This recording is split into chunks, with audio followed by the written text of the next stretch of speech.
Hey everybody, welcome to Leon's Chainsaw Parts and Repair. This is going to be a quick video.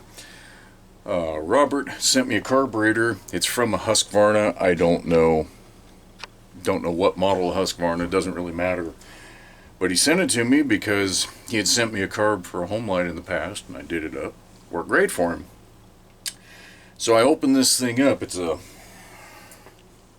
Zama C1Q-W6. I suppose I could do some back research and figure out what husky it is, but I really don't care. It doesn't matter. And the diaphragms, as I got it apart, were pretty pliable. Okay. Now I had to open up, I'll show you in a minute what I found, but these are nothing super bad about those. But I did note, as it was coming out, that the fuel screen had an odd color to it. And can you see that there's a hole in the middle of it? Right in the middle, there's a nice hole. Okay. So that was odd. Like, well, I gotta open up the actual Zama kit to get that screen. I definitely want to install that and do it right.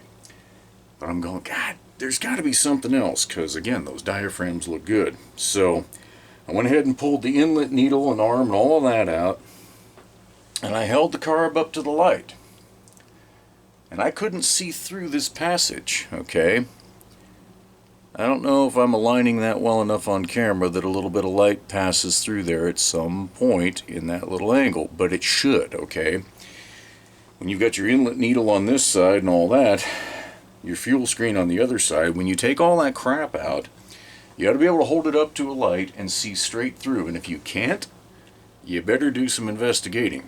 Now, what I would normally do is just go blow it out with the air hose, and if I needed to, use some carb cleaner.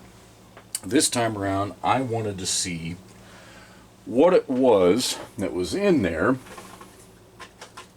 so that I could show that to Robert. Okay, so again, I've got my little chunk of tiny ass wire.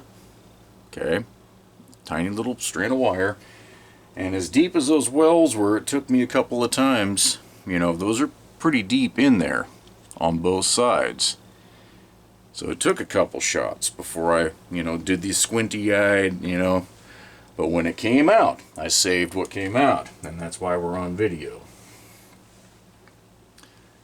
You see that globular of crap on the end of that needle, or that dental pick right there? That was completely plugging the fuel passage in there, and I don't know if that ever truly focused. To me, that looks like sawdust. Looks like a fuel filter that went kablooey. God, I just cannot get that to focus. There we go. Right there. Passage that tiny. That's all it takes. So anyway, I'm going to go ahead and reassemble this. Just wanted to point that out. This was an opportune time because it had just happened. Most carbs you look at, you won't have that issue. But it's worth checking. So, there you go. That could be any carburetor. Any carburetor at all. So, hope this helps somebody out. Catch you guys in the next one.